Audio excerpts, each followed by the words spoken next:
Como ustedes saben, el tema que nos toca hoy día es oftalmología en el tema de glaucoma. De acuerdo a los antecedentes, a un poco de historia, los griegos le dieron el nombre de glaucoma a lo que significaba un tumor verde, ¿no? Una patología ocular que llevaba a la ceguera. El paciente presentaba una especie de reflejo verde y esto se evidenciaba más en la córnea. Esto probablemente debido al edema que presenta la córnea en los casos de glaucoma. Esto es una concepción bastante distinta a lo que de lo que es el glaucoma en realidad, ¿no? El glaucoma es una neuropatía óptica crónica, evolutiva, por diferentes factores, donde lo más importante es el aumento de la presión intraocular. Hay una falta de drenaje del humor acuoso. Anteriormente se decía que el aumento de la presión intraocular era lo que definía el glaucoma. Ahora se sabe que es una neuropatía, ¿no? Donde hay degeneración de los axones, las células ganglionares, hay alteraciones de la forma de la papila y alteraciones en la capa de fibras nerviosas. Todo ello conlleva o se asocia a la alteración en campo visual con pérdida de la parte más externa hacia la parte central, donde la presión intraocular podría estar alta, pero también ya tenemos diagnósticos de glaucoma a tensión normal. Cabe aclarar que la frecuencia de presiones intraoculares o hipertensión intraocular crónica va a llevar al daño del nervio óptico. Es importante ver cómo es un nervio óptico sano, como el que vemos a la izquierda, donde hay una pequeña excavación a nivel central, ¿no? En esta zona que estoy señalando, y un nervio óptico con glaucoma, donde la excavación ha ocupado la mayor cantidad de la superficie del nervio óptico, logrando la pérdida de las fibras nerviosas y por ende una alteración y una baja conducción de las imágenes captadas por la retina y por el nervio y conducidas pobremente como registro al cerebro, ¿no? Aquí se ve mucho mejor en imágenes, bueno, en dibujos al lado izquierdo y, bueno, una imagen de fondo de ojo al lado derecho, donde se puede observar inclusive la lámina cribosa en la que reposa el nervio óptico, ¿no? Se ven las fibras de la lámina cribosa, las líneas de la lámina cribosa, donde ya se ha perdido fibras nerviosas, ¿no? Y solamente queda una pequeña porción del nervio óptico funcionante. En la figura A vemos un nervio óptico glaucomatoso, es un corte transversal. Se observa, por ejemplo, el anillo neural inferior, ¿no? Y hay una pérdida a nivel de la parte central, ¿no? Se observan, como les decía, las fenestraciones de la lámina cribosa, ¿no? En cuanto a la figura del lado B, es un fondo de ojo donde se demuestra el daño a nivel del anillo neuroretinal.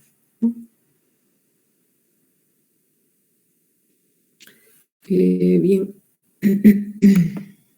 la clasificación del glaucoma comprende varios grupos de glaucoma, son primarios y secundarios, y cada uno de ellos se va a dividir en formas de ángulo abierto y cerrado. También existe el glaucoma congénito. En cuanto a los glaucomas primarios, incluyen el glaucoma primario de ángulo abierto, el primario de ángulo cerrado, el glaucoma agudo, el intermitente y el crónico. El glaucoma congénito puede tener dos variantes, ser primario o ser congénito relacionado a anomalías congénitas. Los glaucomas secundarios comprenden también formas abiertas y cerradas. El glaucoma primario de ángulo abierto es una neuropatía óptica crónica multifactorial eh, que es progresiva y caracterizada por daño en el nervio óptico, alteraciones en el campo visual donde la presión intraocular es alta, y esto es por una alteración del flujo importante, el flujo del humor acuoso, ¿no? El ángulo iridocorneal lo vamos a tener abierto y no está asociado a otras enfermedades, ¿no? Es primario, es básicamente a nivel del globo ocular, ¿no? No tiene otros factores secundarios. Los factores de riesgo que se observan en estos tipos de glaucoma primario es por vejez, en pacientes mayores de 40 años. La raza negra es la más frecuente. El grosor corneal también tiene que ver por ya sea muy, muy grande o muy adelgazado el grosor corneal. Estamos hablando de una normalidad de 500 micras y bueno, por encima de esta, con una variación de más menos 100, hay una resistencia y hay una baja presión de perfusión, lo cual hace que se acumule más el humor acuoso. Luego también están los factores de antecedentes familiares, pacientes con diabetes, pacientes con migraña, miopías altas.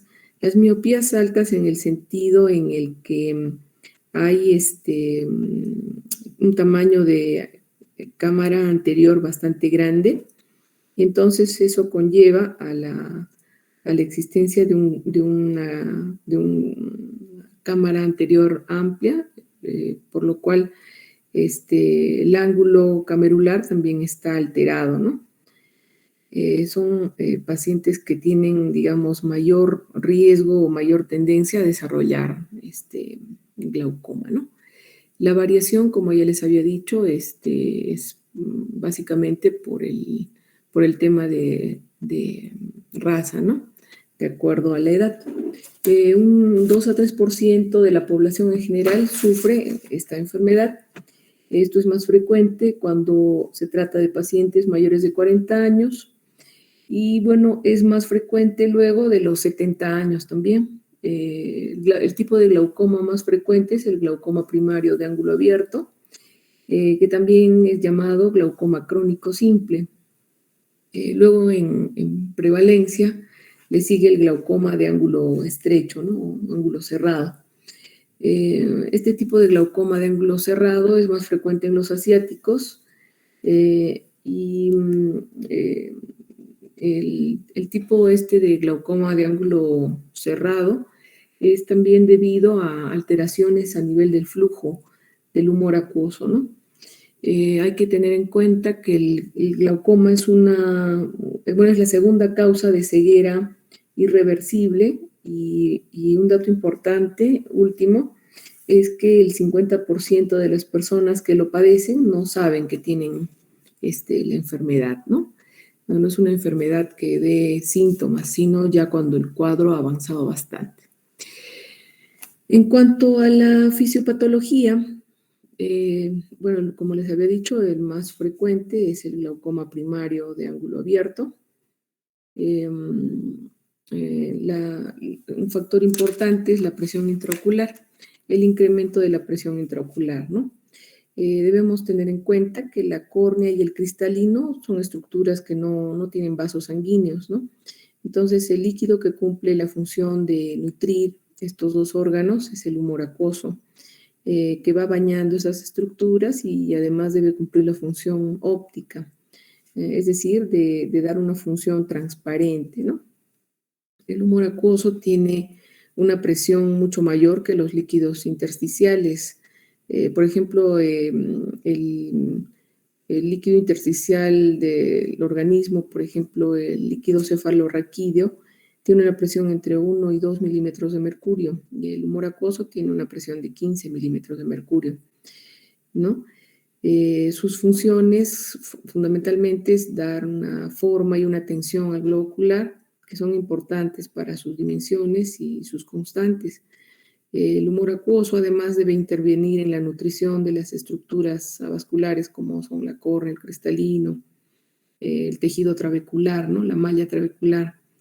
Una característica importante es que el humor acuoso es transparente y al mismo tiempo permite desarrollar esta transparencia como un elemento óptico, ¿no?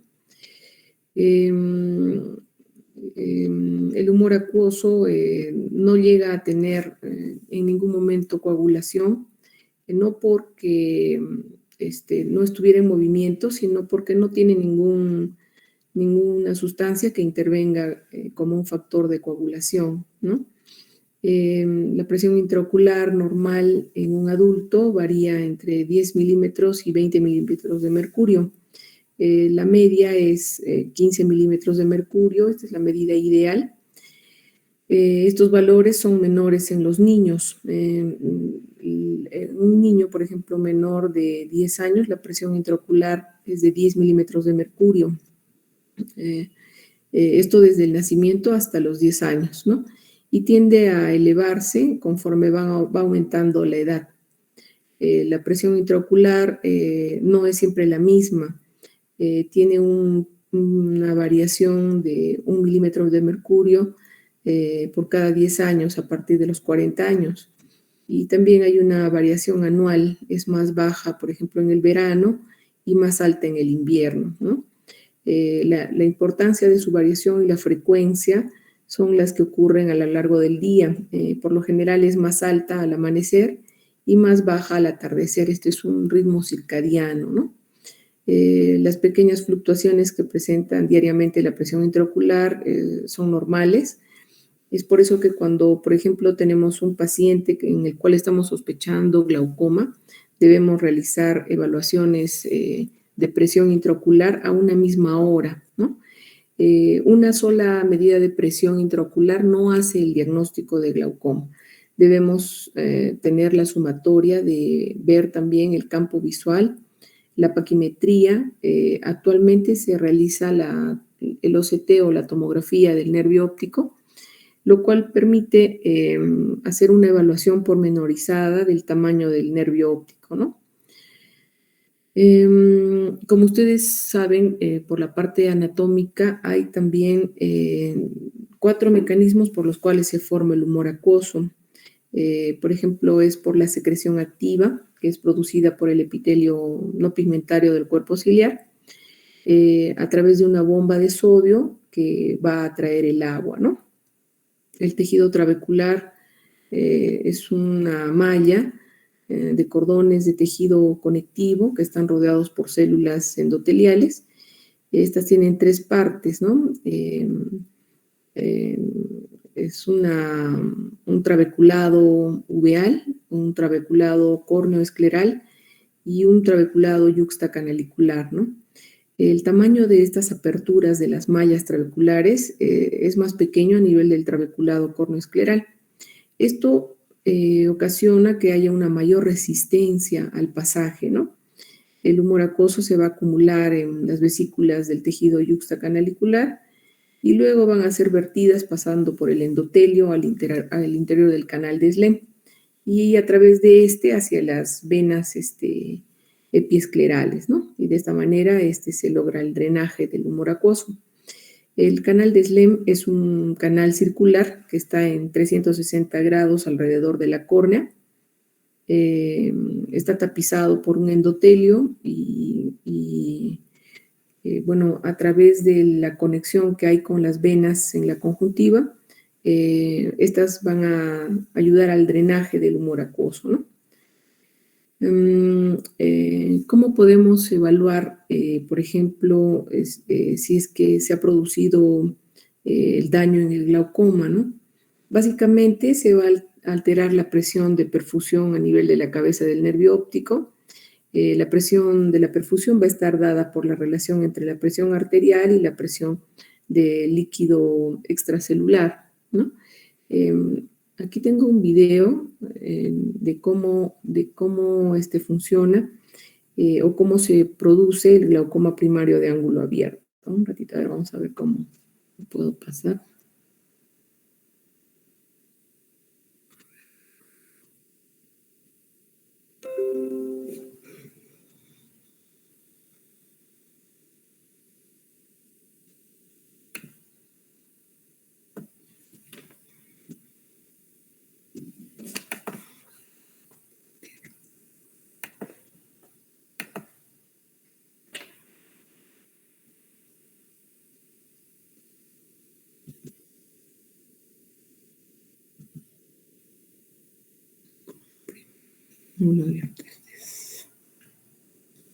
Si sufre de glaucoma, el humor acuoso no fluye por el ángulo de drenaje de manera apropiada.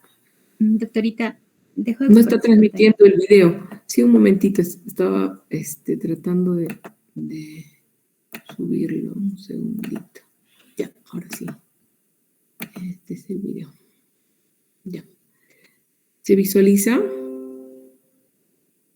Sí, doctora, ahora sí. Si sufre de glaucoma, el humor acuoso no fluye por el ángulo de drenaje de manera apropiada. La presión del líquido en el ojo aumenta y esta fuerza adicional presiona el nervio óptico en la parte posterior del ojo, dejando las fibras nerviosas. Esto es más o menos como se produce el daño a nivel del nervio óptico, ¿no? Ahora, ¿cómo podemos ir evaluando?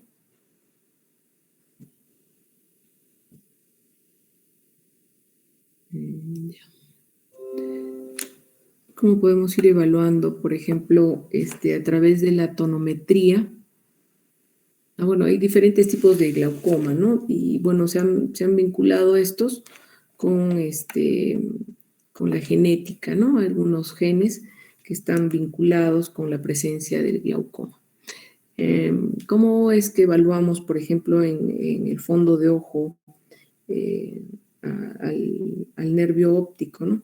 Podemos hacerlo a través del fondo de ojo, a través de la oftalmoscopía directa o a través de la oftalmoscopía indirecta.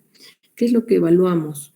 Hay una mnemotecnia que es, por ejemplo, primero evaluar la región superotemporal, cómo es la variación y cómo está el adelgazamiento a nivel de esta región, luego a nivel de la región nasal, inferotemporal y finalmente la temporal, ¿no? En ese orden es la presencia del daño, ¿no? A nivel del nervio óptico. La patogenia en referencia al daño del nervio óptico, por ejemplo, el daño a nivel de la retina y del nervio óptico se va a producir por un efecto mecánico, un efecto vascular, hay teorías en estos sentidos, y por ambas causas, ¿no? ¿Qué es lo que se produce? Hay una apoptosis, hay una pérdida de células ganglionares y atrofia a nivel del anillo neuroretinal. Básicamente se altera la presión de perfusión a nivel de la cabeza del nervio óptico. La presión de perfusión va a estar dada entre la relación de la presión arterial, como les había dicho, y la presión de líquido extracelular. Cuando aumenta la presión intraocular, esta va a competir con la presión arterial y va a generar una hipoxia y daño celular a nivel de la retina y la cabeza del nervio óptico. Si una persona tiene alteraciones vasculares, va a tener más predisposición a que hubiera presión ocular aumentada y produzca mayor daño o más rápido el daño a nivel del nervio óptico. Estas vasculopatías, por ejemplo, son la hipertensión arterial, pero no significa que una persona que tiene hipertensión arterial inmediatamente vaya a tener hipertensión ocular. Es más susceptible un hipertenso que sufra glaucoma a una persona que no tiene problemas de la presión arterial. Pero las dos presiones son diferentes. No es que una persona tenga presión arterial alta y también vaya a tener presión arterial ocular, presión o tensión ocular aumentada, ¿no? Casos, por ejemplo, también de hipotensión arterial por baja perfusión. También esto sucede en las noches, por ejemplo, en los pacientes con hipertensión que no están siendo bien controlados, en las noches hacen hipotensión. Con esto hay una baja perfusión y también hay daño a nivel del nervio, ¿no? Por ejemplo, en pacientes diabéticos también, en pacientes que tienen alteraciones de lípidos, ¿no? Pacientes con aterosclerosis presentan también vasoespasmo y hay ese tipo de alteraciones hemodinámicas, ¿no? Otros factores que se relacionan, como les decía, también es la miopía, ¿no? ¿Qué significa, por ejemplo, que sospechemos de un paciente que pueda tener glaucoma, ¿no? Es un paciente que tiene algún parámetro alterado, ya sea presión intraocular elevada, el nervio óptico elevado, el campo visual alterado, hay anomalías a nivel del seno camerular, ¿no? Es decir, del ángulo camerular, o tenga importantes antecedentes familiares, ¿no? Pero aún no tiene el diagnóstico de la enfermedad. Este es un paciente ante el cual debemos sospechar, ¿no? Es importante, sin embargo, confirmar si tiene o no la hipertensión ocular. Esto se va a lograr a través de una evaluación diaria de la presión intraocular. Como les decía, es importante hacer el control de la presión intraocular diaria a una misma hora, ¿no? Se debe saber si es que hay daño a nivel del nervio óptico y esto se estudia a través de un fondo de ojo donde se observa la papila y en casos de duda se puede utilizar, por ejemplo, la tomografía óptica, ¿no? Donde nos va a medir objetivamente cómo está el nervio, nos va a medir inclusive si es que hubieran tamaños aumentados de nervio óptico, ¿no? Además, se tiene que realizar un campo visual, por eso les decía que solamente la toma de una presión intraocular no hace el diagnóstico de glaucoma, ni tampoco el hecho de que una sola vez encontremos el incremento de la presión intraocular, ¿no? En el examen del paciente que tiene sospecha de glaucoma debemos ver cómo es la profundidad de la cámara anterior, debemos ver la tonometría, la gonioscopía, debemos evaluar el fondo de ojo, tratando de ver las características del nervio óptico. Generalmente estos cuadros van a ser bilaterales, van a presentarse poco a poco, no son dolorosos, inclusive como les había dicho, son asintomáticos hasta etapas tardías, ¿no? Y lo que sí se valora y es evidenciable es la alteración a nivel del campo visual, que está alterada, ¿no? El diagnóstico lo podemos hacer con curvas de presión intraocular mayores a 21 milímetros de mercurio, el nervio óptico alterado, el campo visual alterado y el ángulo abierto. ¿Cómo vamos a evaluar todo esto? Por ejemplo, a través de la tonometría. La tonometría es un método que nos ayuda a medir la presión intraocular. Existen varios métodos, pero el mejor y el más aceptado es con el tonómetro de aplanación, el tonómetro de Goldman, que es este que están viendo en la figura. Esto se basa en una variación, se toma una fuerza externa contra una esfera, ¿no? En este caso la esfera es el globo ocular y la fuerza de aplanación de esta esfera es la que va a medir la presión intraocular, ¿no? El tonómetro se monta en la lámpara de hendidura y se va a visualizar a través de la lámpara de hendidura, a través del centro del prisma, y va a converger los rayos de luz en el área de contacto de la córnea en forma de dos semicírculos, como se ve en la figura inferior. La técnica que se utiliza, se le coloca unas gotas de anestesia al paciente, al ojo que se va a evaluar. Esta solución debe tener fluoroceína y se hace contactar la punta del cono de aplanación a la superficie central de la córnea. Se ajusta el tambor del tonómetro en 10 milímetros de mercurio y luego, de acuerdo a cómo se vayan aproximando estos dos semicírculos, se va girando el tambor mientras se visualiza por el ocular de la lámpara de hendidura, ¿no? Y hasta que estos bordes internos de semicírculos contacten, como se observa aquí en la figura, estos dos semicírculos contacten lateralmente entre sí, sin que tengan que sobreponerse, ¿no? Esto debe repetirse al menos unas 2, 3 veces por ojo, para que nos den una medida más real, ¿no? Luego está la campimetría, ¿no? La campimetría también es otra de los exámenes que se debe realizar para la evaluación y el diagnóstico del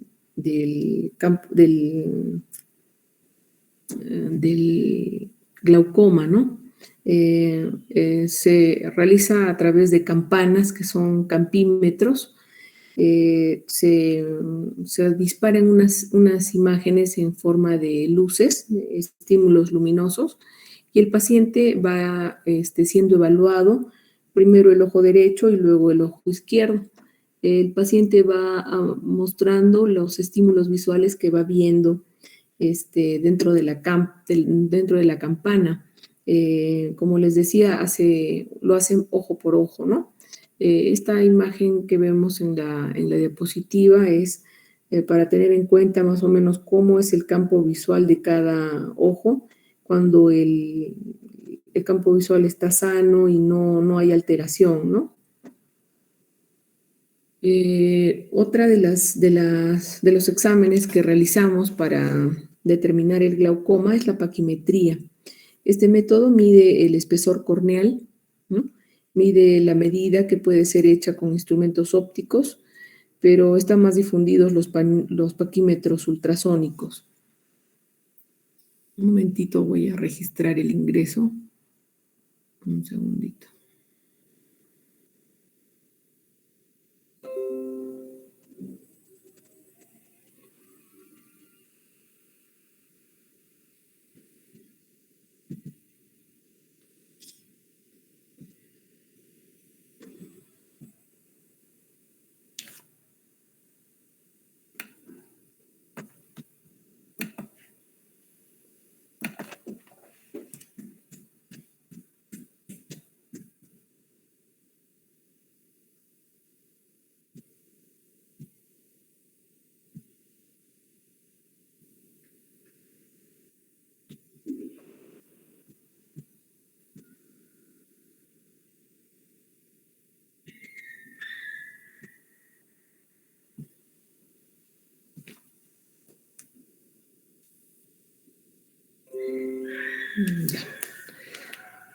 Bueno, esta es la paquimetría, ¿no?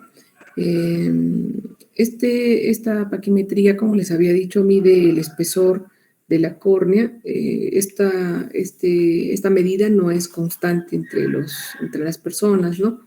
Ni siquiera en una misma persona, en los dos ojos tienen valores diferentes. El promedio de grosor normal es de 537 micras y puede variar entre 420 y 620, ¿no? Entonces, es importante establecer cuál es el espesor a nivel central de la córnea en cada ojo para poder hacer las correcciones de la presión intraocular.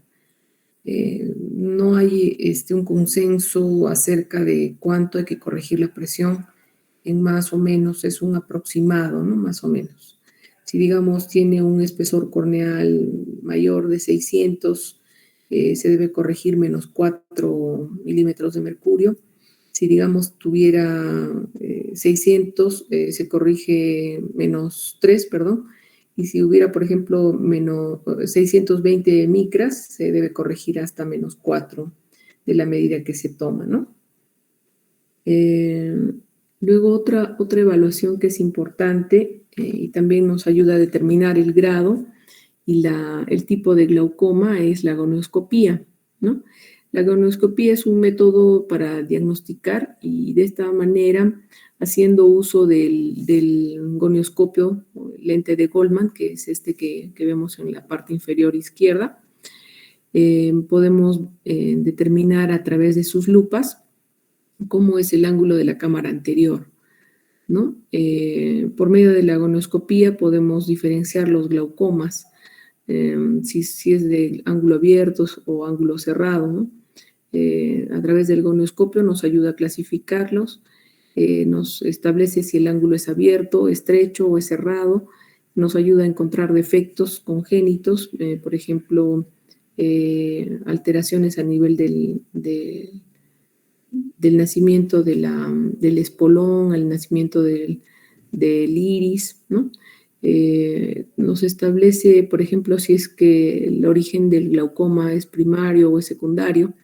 En algunos casos, por ejemplo, de glaucoma secundario pigmentario, vamos a encontrar pigmento a nivel de la malla trabecular y esto es lo que ocasiona la oclusión o la resistencia del humor acuoso a salir. En el caso de glaucomas primarios, por ejemplo, nos va a mostrar, por ejemplo, los tamaños del ostium de la malla trabecular, lo que podría explicar la resistencia a la salida del humor acuoso. También nos va a ayudar, nos va a guiar, por ejemplo, cuál sería el lugar adecuado para la cirugía, ¿no? Nos va a ayudar también a determinar el ostium interno de la trabeculectomía, si es que este está permeable o no, después de una cirugía, ¿no? Luego, ¿qué más tenemos acá? En el examen del seno camerular, el ángulo no se puede ver en forma directa, sino a través de estos lentes y estos espejos, como es el gonioscopio de Goldman, ¿no? Este es un lente de contacto que tiene en su interior espejos con diferentes angulaciones, ¿no? Esto nos va a ayudar a reflejar lo que sucede en la cámara anterior. Este tipo de lente de Goldman tiene 3 espejos, ¿no? Laterales y uno central. Hay otro gonioscopio que es el de Sussman, que tiene 4 espejos y una figura y una imagen central, ¿no? Hay otros mucho más sofisticados, ¿no? El examen se realiza en el paciente colocándole una gota de anestesia, se coloca un poco de gel encima del lente central y este gel va aplicado directamente sobre la superficie corneal, ¿no? Luego el paciente apoya el mentón y la frente en la lámpara de hendidura, trata de mirar de frente primero y luego hacia arriba para que el lente pueda estar bastante estable. Y una vez aplicado, el paciente mira de frente, no debe tratar de cerrar el ojo. Inclusive es más fácil si el otro ojo está abierto también y está mirando al frente, ¿no? Bueno, esta gonioscopía nos va a servir para la clasificación de los glaucomas, ¿no? En cuanto al tratamiento que se establece, está básicamente orientada a la reducción de la presión intraocular. Como les había dicho, se tiene que tratar de evaluar, tratando de controlar la presión intraocular a una misma hora. Se tiene que trazar una presión intraocular objetivo, que es más o menos un 20% menos. Se debe de monitorizar la presión intraocular, se debe monitorizar el nervio óptico. Esto se tiene que hacer cada 3 meses, la evaluación del nervio óptico y el campo visual, para ver si el tratamiento que estamos estableciendo está haciendo efecto o no. No solamente es cuestión de bajar la presión intraocular, sino también verificar si es que las alteraciones en el nervio óptico continúan o se han detenido, igual que en el campo visual. No se debe modificar el tratamiento si es que no se controla la presión intraocular de manera continua o no se observa el nervio óptico o no hay controles del campo visual. Afortunadamente, las evaluaciones del campo visual son numeradas, entonces son documentables, no es solamente subjetivo. En cuanto a las evaluaciones del nervio óptico, también se pueden documentar utilizando la tomografía de coherencia óptica.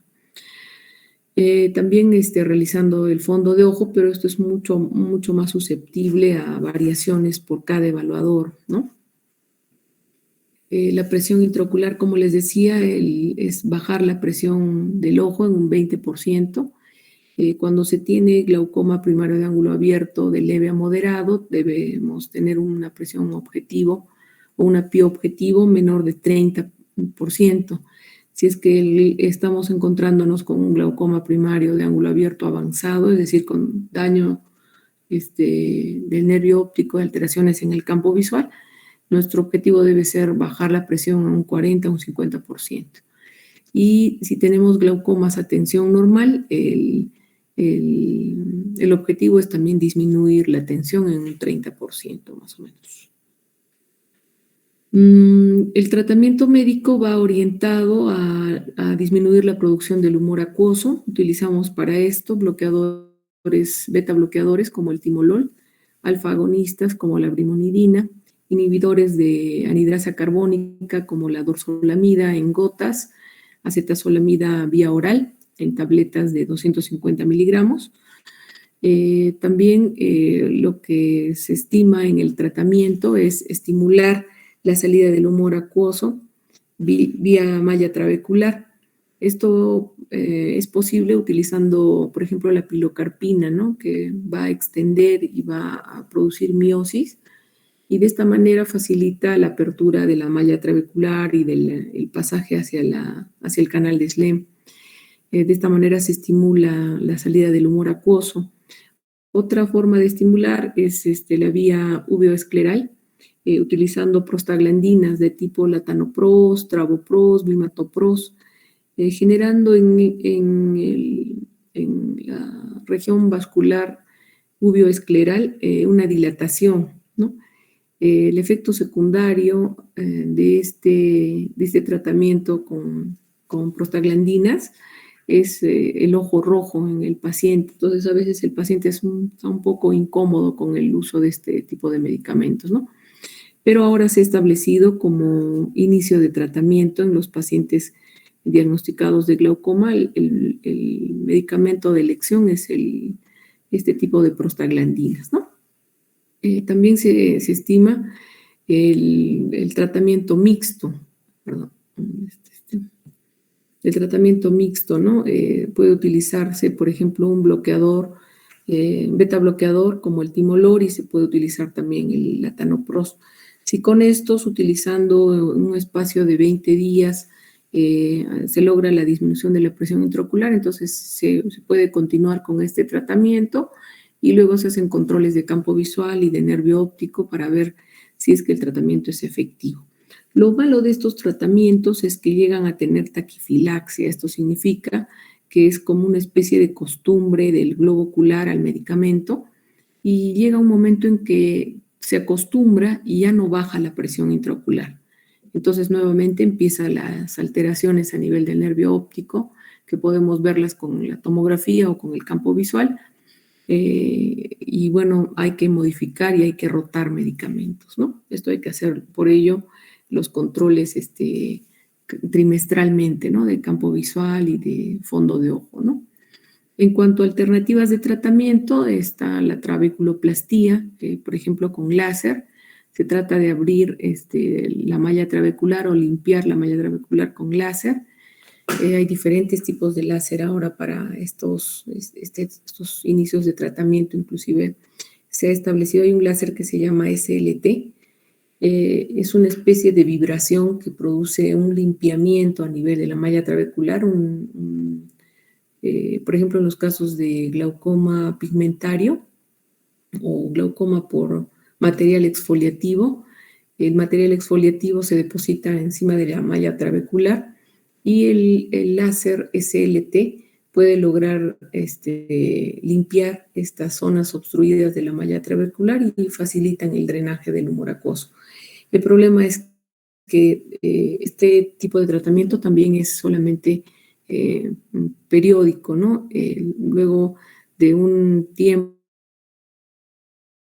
como de 1 año o 2 años, nuevamente se acumulan estas sustancias, ya sea pigmentos o material exfoliativo sobre la malla trabecular y vuelven nuevamente a ocluir la región de la malla trabecular y aumenta la resistencia de salida del humor acuoso.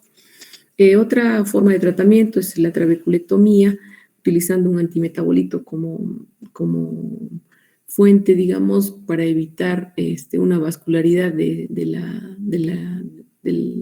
la trabeculectomía, ¿no? Mitomicina es el antimetabolito que utilizamos en este caso y gracias a esto se forma una especie de válvula biológica y a través de esta válvula se ejerce el drenaje del humor acuoso. Para eso también tengo un pequeño video, pero como estamos con el tiempo un poco justo, se los voy a poner en la siguiente clase. Otra alternativa es un implante valvular. Existen válvulas de diferentes tipos, inclusive shunts, que son pequeños conductos o canales de diferentes materiales como titanio,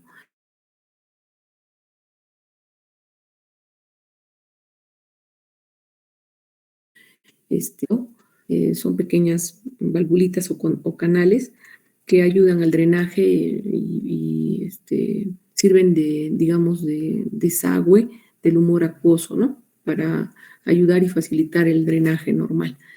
Y bueno, la última parte de tratamiento es la ciclodextrucción. A través de esta ciclodextrucción se logra a través del criotratamiento, utilizando criocoagulación y criodestrucción, en la cual se destruye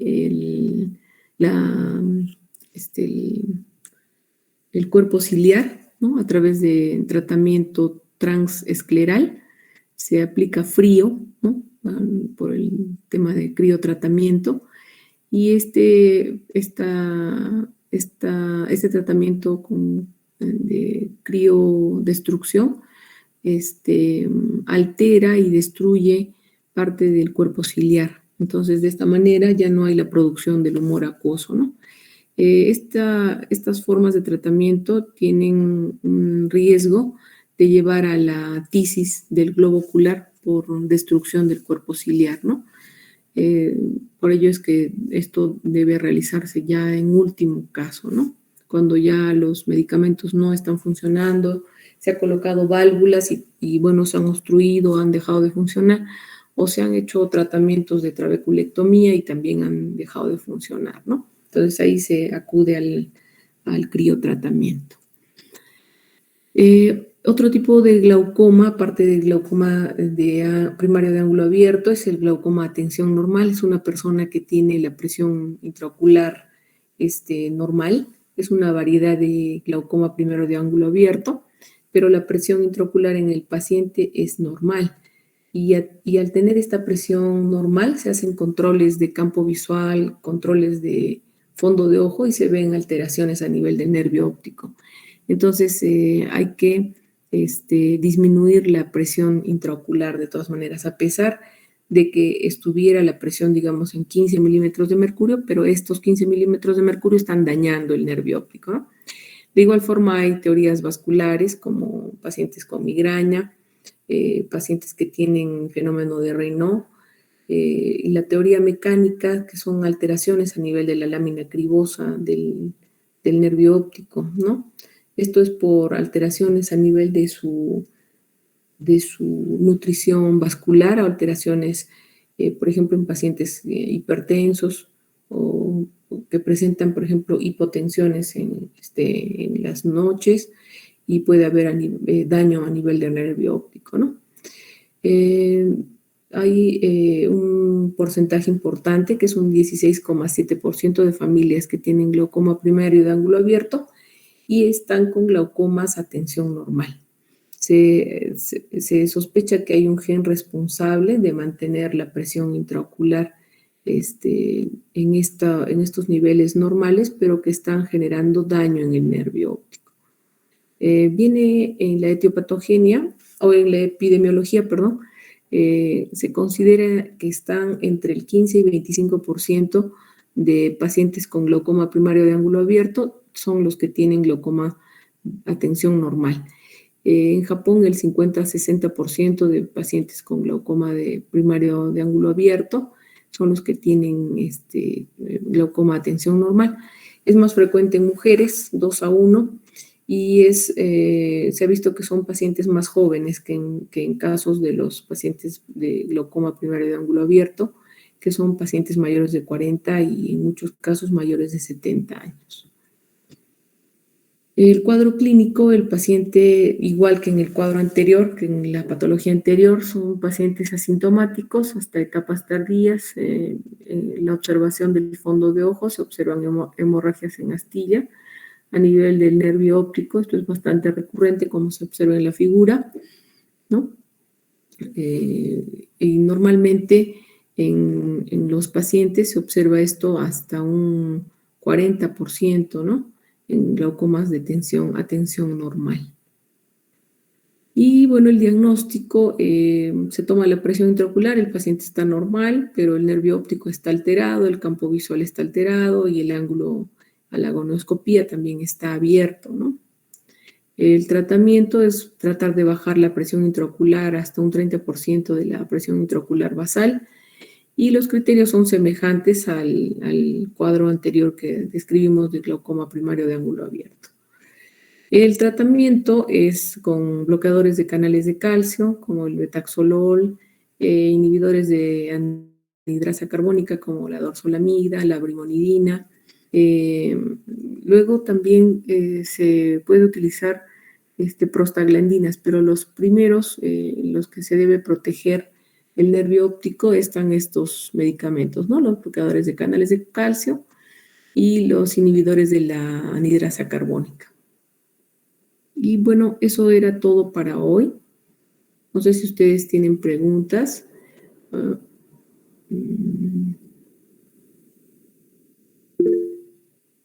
Adelante, José Carlos. Doctora, yo tenía una pregunta. Cuando mencionó el de ángulo abierto con la presión intraocular elevada, en el tratamiento médico, digamos, le estoy dando latanoprost más timolol. ¿Cuánto tiempo el paciente me va a hacer esa reacción de que el ojo va a ser refractario a ese tratamiento y cuándo ya debería considerar ya hacerle cirugía a ese paciente? Bueno, no es un tiempo, digamos, determinado. No hay, digamos, un periodo exacto en el cual se pueda decir, digamos, 3 meses y tienes que cambiar el tratamiento. Justamente por ello se realizan evaluaciones de nervio óptico y de campo visual con esa frecuencia, ¿no? Cada 3 meses, y si el glaucoma es estable y la presión también es estable, se puede inclusive espaciar un poco hasta 6 meses. Pero si, por ejemplo, en los controles y haciendo una comparación documentaria del campo visual y del nervio óptico con tomografías en ambos casos, al inicio del tratamiento le haces una tomografía y le haces un campo visual, luego a los 6 meses haces nuevamente un campo visual y una tomografía del nervio óptico, y ves variaciones como pérdidas de fibras nerviosas, no te tienes que quedar con ese tratamiento, ¿no? Definitivamente tienes que cambiar porque está habiendo daño neuronal. Y como ya hemos dicho en un inicio, este daño neuronal es irreversible, entonces son fibras nerviosas que se han perdido, lo cual conlleva a una pérdida visual progresiva, ¿no? Entonces se tiene que, digamos, cambiar de tratamiento o al menos aumentar un tratamiento más, aumentar una tercera droga, ¿no? Podría ser una brimonidina. Si estás con el latanoprost, el timolol, podrías utilizar una brimonidina. Inclusive podrías echar mano a cirugía con láser para trabeculoplastía, como el SLT, y ver cómo va. Si con el SLT disminuye la presión, entonces incluso hasta podrías bajar una de las drogas, ¿no? De repente el latanoprost o de repente el timolol, viendo cómo es la aceptación del paciente también. Como les había dicho, por ejemplo, con el uso de pacientes o el uso de prostaglandinas en pacientes, a veces hay cierto rechazo porque hay mucho ardor, y segundo, el paciente presenta vasodilatación epiescleral y escleral, lo cual hace que el paciente tenga los ojos rojos. Entonces el paciente a veces no tiene mucha adherencia al tratamiento por ese motivo. Entonces, podrías dejar el latanoprost y podrías utilizar solamente un beta bloqueador, como es el timolol, ¿no? Y ver cómo va el timolol, y también haces controles de campo visual y tomografía del nervio óptico para ver cómo te va, digamos, por un espacio de 3 meses. Si la presión ha bajado y estás logrando la PI objetivo de 30% menos, te puedes mantener con ese tratamiento. Luego de unos 3 meses haces otro control de campo visual, nervio óptico. Si es que esto permanece y está bien, igual vuelves a verlo en 3 meses más, ¿no? Y continúas con ese tratamiento. Si es que el paciente, por ejemplo, tiene presiones que ya van fluctuando, ya van variando, entonces ahí no te tienes que quedar con ese tratamiento, tienes que cambiar de tratamiento. Puedes usar de repente un inhibidor de la anhidrasa carbónica asociado con un latanoprost, y también puedes volver a usar el láser. Este tipo de láser SLT para trabeculoplastía puede ser usado en muchas oportunidades, ¿no? No solamente es por una sola vez, sino puedes usarlo varias veces. Y si es que va presentando respuesta, vas controlando el tratamiento de esa manera, ¿no? Pero no hay, digamos, una fecha límite en la que ya no actúe el latanoprost o ya no actúe el betabloqueador, ¿no? La evaluación y el criterio de modificar el cambio de tratamiento lo va a dar la evaluación que tú le vayas haciendo con el campo visual y con la tonometría, con el OCT del nervio, ¿no? No sé si eso responde a tu pregunta. Sí, doctora, gracias. Y bueno, tenía una consulta más, era sobre cuando hace la crioterapia para la destrucción del cuerpo ciliar, ¿qué efectos secundarios en el paciente puede producirlos? Como les había dicho, con el uso de la crioterapia podría producirse la tisis bulbi del ojito, ¿no? O sea, llevar a la degeneración del globo ocular. Generalmente cuando se hace este tipo de ciclo de destrucción solamente se colocan 2 puntos hasta 3 puntos de ciclo de destrucción. No se puede colocar en 360 grados porque ahí asegurarías que has destruido todo el cuerpo ciliar. Entonces se puede destruir, por ejemplo, a horas 9, hacer un punto, o a horas 6 un punto, y con ello ver en los siguientes controles cuánto ha bajado la presión, porque se supone que en esas zonas ya no se está produciendo humor acuoso, ¿no? Pero eso hay que tomarlo con mucho cuidado, la ciclodestrucción, porque el paciente generalmente, bueno, va degenerando el globo ocular y al final va a llevar a la tisis del globo ocular, ¿no? Y al final lo que no queremos es que haya destrucción, sino función, ¿no? Queremos recuperar la función del globo ocular sin perder las fibras nerviosas, ¿no? No sé si eso responde a tu pregunta. Sí, doctora, muchas gracias. Gracias a ti por las preguntas. ¿Alguien más tiene alguna pregunta? Bien, chicos, si no hay más preguntas, espero que su examen les vaya muy bien. Nos estamos comunicando el próximo miércoles. Vamos a hacer la segunda parte de glaucoma. Les voy a preparar un video sobre trabeculectomía y glaucoma primario de ángulo abierto. Perdón, de ángulo cerrado, porque ya lo hemos visto en el de ángulo abierto. Entonces, ya nos podemos despedir para que también ustedes estén un poco más tranquilos para su examen.